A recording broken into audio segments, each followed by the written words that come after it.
Estamos de volta aqui no Paideia, já com a presença do físico Walter Luiz Líbero, que é professor do Instituto de Física de São Carlos, da Universidade de São Paulo, e diretor do Centro de Divulgação Científica e Cultural, o CDCC. Professor Walter, muito obrigada por ter aceito o nosso convite. Faz tempo que a gente esperava por essa oportunidade, né, Adilson? É um prazer recebê-lo aqui hoje. Prazer é meu, na verdade é uma honra até estar aqui. Já parabenizo vocês pela iniciativa, pela oportunidade que nos dá em São Carlos de falar um pouco do que fazemos. Professor, você foi o primeiro diretor do observatório aqui da USP, né, ainda na década de 80, numa época em que a divulgação científica hoje, felizmente, começa-se a falar mais, a dar mais importância, o que ainda não era tão comum naquela época. Como surgiu esse interesse por, juntamente ou paralelamente às atividades de pesquisa, trabalhar também com a divulgação do conhecimento científico? Na verdade, não fui diretor, fui responsável pelas atividades do observatório. O observatório ele faz parte do Centro de Divulgação, então é o diretor do Centro de Divulgação do CDCC, que é o diretor do observatório propriamente.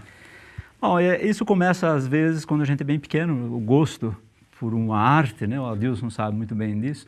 E acho que o gosto pela astronomia é que fez com que os professores do Instituto de Física me indicassem como responsável pelas atividades do observatório. E, de fato, foi um período muito bonito, né, da nossa história e estar à frente das atividades do observatório. Eu particularmente tenho que falar que quando eu cheguei aqui em São Carlos, justamente foi para mim também que tinha interesse pela astronomia, fui lá e descobri o observatório e encontrei com o Walter pela primeira vez lá no observatório e foi para mim muito estimulante. Eu trabalhei 2 anos justamente no observatório, na época que o Walter era o responsável, né, e outras pessoas, e foi muito importante ter essa experiência lá, que até hoje o observatório ele faz uma atividade maravilhosa aqui em São Carlos, movimenta muito, as noites de sábado, de sexta, é um ponto de encontro bastante interessante. E motivado pelo Halley, né? Exatamente. Passagem do foi cometa no ano Halley, da passagem do Halley, né? possibilitou o nascimento de vários centros de divulgação, inclusive o nosso. E o CDCC, ele também é extremamente pioneiro e é uma referência no Brasil, inclusive das atividades aí não só de divulgação científica, mas também de educação científica, de formação de professores. Queria que a gente começasse situando essa história, como que ela começou, em que momento e com que objetivos? Esse é um ponto muito interessante, a forma com que o CDCC começou. Na verdade, em 1979, teve um congresso em São Carlos, em que professores da rede de ensino eram as pessoas importantes nesse congresso. E eles colocavam a questão de como se poderia melhorar o ensino de ciências, particularmente o ensino experimental de ciências, que é muito difícil para as escolas, isso até hoje, né? Imagina na década de 80, é difícil para as escolas terem bons laboratórios. Então esses professores tiveram a ideia de que a universidade poderia colaborar para estruturar melhor esse ensino de ciência experimental, né? Então eu acho que é um ponto muito importante de ser salientado de que o CDCC ele surgiu de uma iniciativa já junto dos professores. Ele não é uma ideia da universidade que foi colocada para a sociedade, mas nasceu já junto com a sociedade. Eu acho que é por isso que o CDCC até hoje tem essa solidez, né, e essa penetração na comunidade. Então a comunidade vê o CDCC como algo dela, que nasceu de uma necessidade da comunidade. E a comunidade até hoje é muito presente no CDCC. Eu acho que o trabalho do CDCC, né? A gente estava falando da e da do um pouco antes, né? Porque antes era a coordenadoria. Antes era a coordenadoria de divulgação científica e cultural. Até hoje, então, o artigo vira asa. Exatamente. Mas do CDCC, que hoje é um centro, né? Ele foi muito importante exatamente nisso. E esse impacto da experimentoteca, né? Tem um impacto muito grande. Acho que você podia falar um pouquinho para nós, Walter, do qual é o alcance que a experimentoteca tem, não somente aqui em São Carlos, mas no Brasil todo, né? Você podia comentar um pouquinho sobre isso. Antes disso, talvez contar o que é a experimentoteca para quem não conhece. A experimentoteca, de fato, a ideia dela surgiu já nesse simpósio que teve em 79, né? A CDCC, na época, nasceu já em 1980, né? E junto com esse nascimento, tiveram a ideia de se fazer esse conjunto de experimentos, em caixas, kits. O nome experimentoteca é para lembrar biblioteca, é uma biblioteca de experimentos. E hoje tem da ordem de 110 caixas diferentes, tanto para ensino médio como para ensino fundamental, cobrindo todas as áreas da educação, né? De ciências, de física, química, biologia, matemática, e está à disposição dos professores, desde aquela época. Nós temos uma casa própria do lado do CDCC, tal é o volume de atividades que a Experimentoteca representa. Então, professores vão até esse lugar, escolhem uma caixa, normalmente eles já conhecem o conteúdo de todas elas, então chega um certo momento no curso, ele já sabe então o experimento que ele quer fazer, então ele leva essa caixa até a escola. O experimento, a caixa contém todo o material para o experimento, é autossuficiente, não precisa ter bancada, laboratório, nada. Né? Pode ser feito simplesmente na carteira da sala de aula. E desde aquela época, então, a Experimentoteca tem se modernizado, em função de novas tendências de ensino, novos materiais, e ela tem sido replicada no Brasil todo. Acho que o lugar mais recente foi no Amazonas, né? Então, tem uma escola no Amazonas, 3 escolas no Amazonas compraram a coleção completa da Experimentoteca. E a Experimentoteca não é uma coisa apenas para o professor demonstrar, né? Os alunos põem a mão na massa. Exato, isso é uma outra coisa importante. É muito importante. A Experimentoteca ela tem essa característica importante que é o aluno que faz o experimento. O professor apenas coordena, né, as atividades, mas é o aluno que faz. E realmente, cada conjunto tem material para que 10 grupos de alunos façam simultaneamente em sala de aula aquele experimento. Então, não é demonstrativo, é mão na massa, como se fala. Então, tipicamente, você tem 30, 40 alunos numa sala, 3, 4 podem fazer um experimento em conjunto. Isso, né? e simultaneamente. Isso é bastante importante. Outra coisa outra vez que eu estive lá no CDCC, que me chamou a atenção, é que existe sempre a questão de reparar essas caixas, né? Você tem toda uma equipe, que é importante que isso aconteça, né? Exato. O setor da Experimentoteca, ele conta com 2 técnicos, funcionários do CDCC, mas é muito importante a participação de alunos, que são os monitores, né, da USP, que cuidam não só do empréstimo das caixas, mas uma atividade muito importante é, quando as caixas voltam, você precisa repor o material, né, seja material de consumo ou então novos componentes eletrônicos precisam ser substituídos, fiação que quebra, e é normal isso, né? A caixa também contém roteiros para que as práticas sejam feitas, então você precisa também repor todos esses roteiros. E é uma atividade não apenas mecânica de reposição, mas é algo que é instrutivo para os monitores que cuidam disso. Então eles aprendem bastante coisas de eletrônica, de química, de física, né, básica, porque isso é o envolvimento com a caixa. Ele precisa entender o conteúdo da caixa para poder cuidar dela, né, e colocá-la à disposição o mais rápido possível para que os próximos professores já tenham ela à disposição. E para além da formação desses monitores, o CDCC ele tem um papel importante também, ou é uma oportunidade importante de formação para a formação de futuros professores de ciências e dos próprios professores de ciências em exercício. Isso. Quais são as atividades de formação que são realizadas? Atualmente, por exemplo, nós temos um curso de especialização, que são 400 horas, da ordem de 1 ano e meio, que os professores, um grupo de professores, participam de atividades dentro do CDCC. É a segunda versão já contínua desse curso de especialização. Um curso como esse é muito importante porque um determinado conjunto de professores ficam com a gente bastante tempo. Nós convidamos professores de fora também, que são especialistas em suas áreas, para conversar com esses professores. E esses professores levam essas práticas, né, aos seus alunos. Então, é uma forma de atingir muitos alunos, milhares de alunos, via algumas dezenas de professores que nos acompanham nos diversos setores. Então, esses professores têm a oportunidade de conhecer profissionais de outras instituições e conhecer também toda a estrutura do CDCC. O CDCC, como eu já disse, ele tem vários setores, né?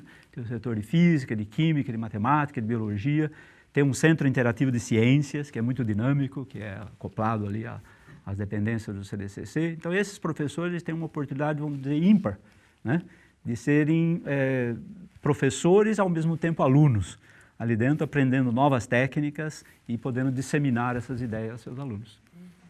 Tem os cursos de menor duração também, né? Esses são os cursos de especialização, que são longos, mas tem alguns cursos menores, de 30 horas, que também são importantes para os professores que desejam, assim, uma formação, às vezes, mais rápida, né? Já são especialistas numa área, apenas querem uma atualização, né? Inclusive, nós fizemos um na astronomia há muito tempo, que o Gustavo participou, Gustavo Rojas, foi muito bom, eu me lembro muito bem desse curso aí. Vocês falaram mão na massa algumas vezes e tem um outro projeto do CDCC que é justamente a sua participação no Mão na Massa, ABC na Educação Científica. Isso. Que projeto é esse? Esse projeto também já tem uma certa data, né, longa data, porque ele nasceu também das ideias do professor Dietrich Schill. Foi o grande coordenador do CDCC, norteador de todas as atividades e ideias do CDCC. Então isso surgiu Mão na Massa também, tal qual a Experimentoteca, dos ideais do professor Schill. A ideia é que a pessoa, os alunos, possam fazer experimentos e não apenas olhar uma demonstração.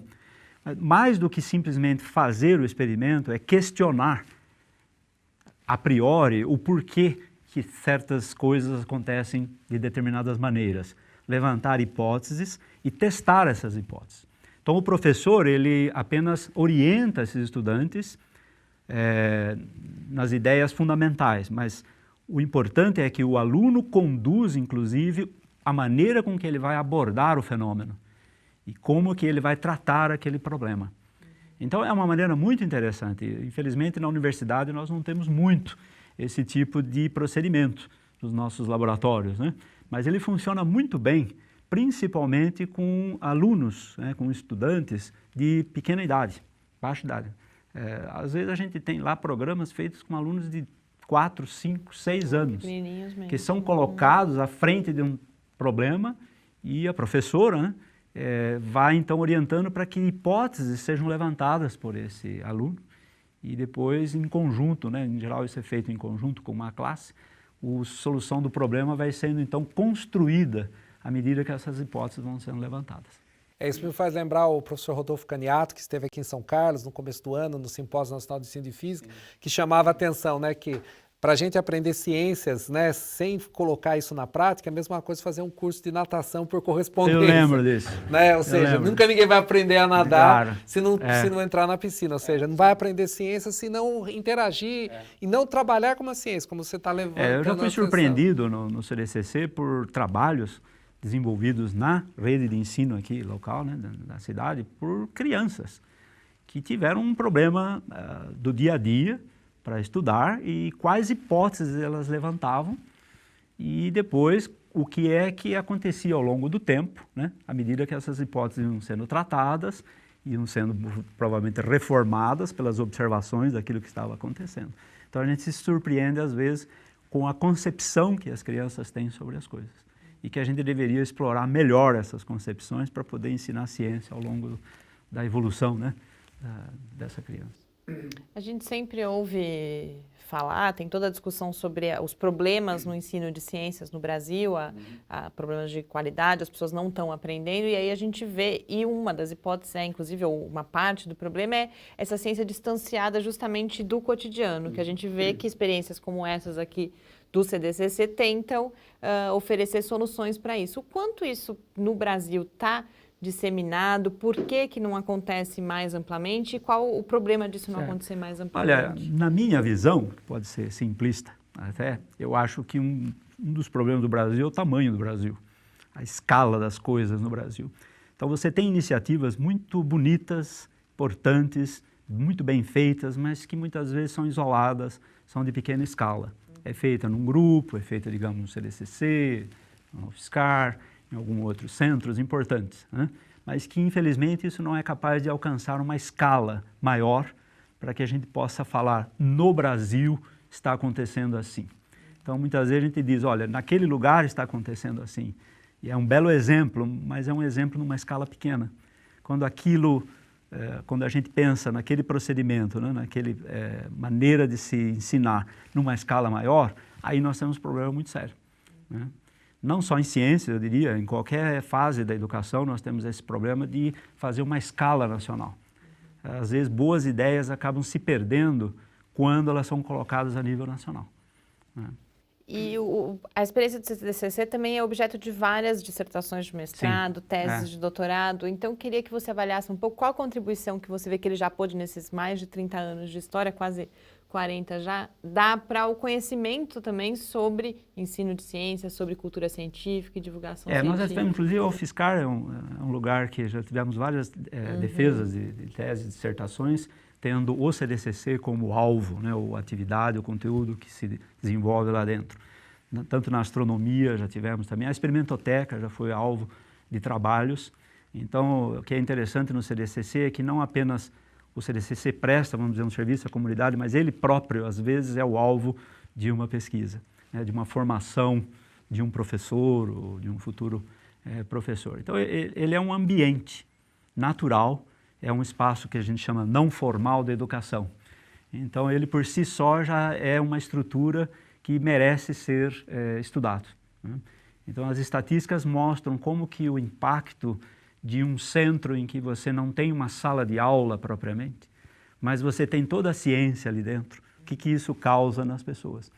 E a gente tem visto que algumas das pessoas que frequentam o CDCC acabam depois trilhando o caminho da ciência. Nós tivemos vários exemplos, não é mesmo, Adilson? De alguma maneira, né? E, então, eu acho que esse é o ganho maior que nós temos num centro de divulgação como esse, é ver o retorno na forma de uma motivação que a gente coloca na pessoa e que depois ela devolve à sociedade seguindo uma carreira, né? Eu acho também o próprio local, o próprio prédio, foi onde nasceu a ciência aqui em São Carlos. A USP também. Exatamente. E ali a gente lembra que há 60 anos atrás o professor Mascarenhas, a professora Ivone vieram para São Carlos, começaram a fazer pesquisa exatamente nesse mesmo prédio, nesse mesmo espaço. Então, é um lugar onde nasceu, digamos, a pesquisa científica em São Carlos, né? E é o lugar que hoje é o melhor lugar aqui de São Carlos para tem uma estratégia importante, ele está no centro da cidade. Exato, o lugar é muito privilegiado. No centro da cidade, aberto à população, tem uma biblioteca que ajuda muito as pessoas. A biblioteca tem um centro de informática acoplado direto a ela, então as pessoas da cidade podem usar. Não são somente alunos que exploram, né, as atividades do CDCC, mas pessoas da cidade também podem conseguir algum apoio ali dentro, né? E os próprios espaços, acho que você podia falar um pouquinho dos espaços que a DCDCC construiu nos últimos anos, sim, né, que propiciou experiências muito interessantes. Eu acabei de falar da biblioteca, a biblioteca passou por uma reforma recente, está muito bacana. Nós ficamos muito preocupados com a acessibilidade, que hoje é um tema muito importante, então a acessibilidade melhorou bastante no CDCC nos últimos anos. Hoje um cadeirante pode transitar por todo o prédio do CDCC, particularmente na biblioteca, em que até os móveis da biblioteca são pensados para que uma pessoa com alguma deficiência visual ou de locomoção possa se sentir bem e ler um livro. Tem uma máquina que amplia textos, então ele pode passar horas lá lendo um bom livro, né? O acervo da biblioteca Ele é particularmente dirigido a alunos do ensino fundamental e médio. Mas nós temos revistas, tem CDs também que a pessoa pode emprestar e usar até em sala de aula, né? Temos um quintal, que nós denominamos de quintal agroecológico, né? Em função das dificuldades que nós temos hoje orçamentárias, a gente não tem mais condições de ir a campo com excursões como nós íamos no passado, pelo menos não no número que nós íamos, né? Então nós fizemos de um quintal abandonado lá no CDCC um espaço em que a gente pode mostrar práticas de plantio, né? Tem pequenos animais, tem compostagem, como você pode plantar algumas coisas em paredes verticais, nós chamamos de quintal agroecológico. Está muito bonito, também faz parte do circuito de visitações do CDCC. Nós temos o espaço de visitas propriamente, que compõe a sala de física, espaço de física, tem uma sala dedicada à geração, transmissão e consumo de eletricidade. E o consumo, em particular, é uma coisa importante que nós chamamos a atenção e nós temos uma demonstração de como que é o consumo de vários eletrodomésticos nossos. Então, a gente pode ver onde que a nossa conta, né, de eletricidade pega mais, né? Então, a gente tem uma maneira de ensinar as pessoas a se cuidar um pouco mais no consumo de eletricidade, mas de uma forma divertida, isso aí, né? Então, esse espaço é muito visitado, principalmente pelas classes que agendam visita ao CDCC. Temos o laboratório de química, também com atividades semanais ali. Temos agora também uma sala de exposição. Quem quiser fazer uma exposição de arte ou de ciências, nós temos um espaço próprio, mediante agenda, a gente reserva para que a pessoa possa fazer. Já tivemos exposição de arte, de fotografia, de animais taxidermizados. Então, é um espaço muito rico para que a comunidade possa expressar, né? Se expressar ali. E tem os jardins, né? Tem o Jardim da Percepção, né? O Jardim da Percepção é um nome muito bonito até, que fica em volta do prédio do CDCC, em que as pessoas podem ter a sensação de som, de imagem, de peso, tem alavancas, né, que você pode mexer, tem espelhos que deformam a imagem, tem conchas acústicas que você pode ver como é que é a reflexão do som, tubos sonoros. E é uma maneira da pessoa interagir com equipamentos. E ela não precisa sequer de acompanhante, ela pode simplesmente estar no jardim e passear pelos vários dispositivos, né? O observatório astronômico, que fica na área do campus aqui, não fica na 9 de julho, ele também tem um jardim, que se chama Jardim do Céu na Terra. Também é em volta praticamente ali do observatório, onde tem alguns totens alusivos ao sistema solar, à Lua, às constelações. Então, de uma forma assim, bem, diria, concreta, a pessoa pode enxergar o que é um eclipse solar, como é que é a disposição dos planetas no sistema solar. Então, os monitores do observatório gostam muito de fazer um passeio, né, com o público entre esses totens, explicando as características dos planetas, né, além da observação celeste que caracteriza o observatório. E quem pode ir ao CDCC? Qualquer pessoa interessada? Qualquer pessoa pode ir ao CDCC. Nós estamos abertos ao público de terça até sábado ao meio-dia. Inclusive de sábado nós funcionamos, né? Se é um grupo de pessoas, é melhor que seja feita uma agenda, que aí o horário então fica exclusivo a esse grupo. Por exemplo, professores, né, agendam para visitar o CDCC com a sua classe. Essa é uma visita muito importante, muito frequente no observatório e no CDCC. Então ele pode agendar tanto no observatório como no CDCC, separadamente, se ele desejar. Nós temos uma vaga para ônibus, pode ir uma excursão com ônibus. E toda a região de São Carlos tem explorado essas facilidades, né? São excursões que podem demorar de 1, 2 a 3 horas, e isso é uma coisa que a pessoa pode perguntar, escolher, né? A gente tem ainda alguns minutinhos. A gente começou falando como o CDCC surge ali naquele debate no Congresso, inclusive também a percepção de uma necessidade de aproximação entre universidade e sociedade. Hoje, tantos anos depois, como que você vê, houve transformações nessa relação, não só, também especificamente no caso do CDCC, mas em termos gerais no Brasil? Como está essa relação entre universidade e sociedade? Certamente mudou muito, porque as pessoas mudam. Nós mudamos muito em função de todo o avanço tecnológico. A sociedade hoje é muito diferente de até, digamos, 5 anos atrás, né? E isso eu acho que os centros de divulgação precisam saber dessa maneira com que hoje as pessoas se comportam dentro de um museu, dentro de um espaço de ciências. É muito importante que haja essa reflexão da nossa parte do que a comunidade está esperando de nós. Então, acho que aquele discurso muito formal que nós tínhamos no passado, que lembrava muito a sala de aula, né, esse não perdura mais, né? Esse não sobrevive mais. Então, você precisa hoje de um discurso que atinja os jovens de uma maneira diferente. A gente está num espaço que a gente diz não formal de educação, então nós precisamos entender que lá não é uma sala de aula. Então nós, quando recebemos nossos estudantes, nossos grupos lá, tenta pelo menos, né, chamar a atenção que aquilo é ciência, mas é uma ciência que importa no nosso dia a dia. Não é uma ciência fechada em si mesma, num laboratório de pesquisa, mas é uma ciência importante para o desenvolvimento das pessoas, né, para que as pessoas tenham melhores condições de vida. Então, por exemplo, essa sala de física que eu mencionei, ela é interessante porque você ali tem coisas do nosso dia a dia, né? Geração de eletricidade, consumo de eletricidade. Então, as pessoas saem dali com algum conteúdo de ciência, mas de uma forma bastante agradável da gente ter, né? Seria muito chato se o CDCC também fosse uma extensão da sala de aula, né? Não que a sala de aula não é importante, ela é importante certamente, mas fora da sala de aula a gente precisa ter uma maneira diferente de se comunicar. Eu acho que os centros de divulgação no Brasil, eles estão preocupados com isso, muitos deles têm uma maneira muito própria, muito bonita de fazer, né, essa interface com a comunidade. E a gente aprende muito com a comunidade. A comunidade, quando nos procura, ela traz alguma maneira própria de ser e a gente fica observando, então, como que ela quer que ela seja atendida. Então, é uma reciprocidade ali, né, de ação. A gente percebe muito bem nos jovens como eles gostam de ser atendidos, né? Professor, o tempo está acabando. Só queria fazer um comentário que é muito importante, que que a CDCC, eu acho, o CDCC, melhor dizendo novamente, ele faz um papel muito importante de despertar esse interesse da ciência, em particular no meu caso, que estive lá, trabalhei com o Walter lá por 2 anos no observatório e também no CDCC, tem um impacto muito grande em tudo que a gente faz nos dias de hoje. Então, eu sou muito grato ao CDCC pelo estímulo que me deu no começo da minha caminhada acadêmica e eu fico muito feliz de ter participado também da história do CDCC. Nós é que estamos muito felizes de ver que um monitor nosso teve uma carreira tão brilhante.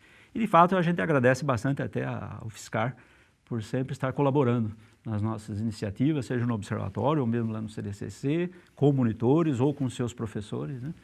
E agora temos até uma colaboração que poderá ser muito importante para a Semana Nacional de Ciência e Tecnologia. Exatamente. Professor Walter, eu agradeço o prazer dessa conversa aqui hoje, muito obrigada e parabenizo por toda essa belíssima trajetória aí Eu é do que agradeço CDCC. E convido todos a irem ao CDCC, que estaremos de braços abertos para recebê-los. E esse Paideia, então, fica por aqui, mas a gente volta na próxima terça-feira, às 6h. Acompanhe a gente aí ao longo da semana, o Lab, no Facebook, no Twitter, ou fale com a gente também pelo e-mail cliqueciência@ufscar.br. Muito boa noite. Uma boa noite para todos.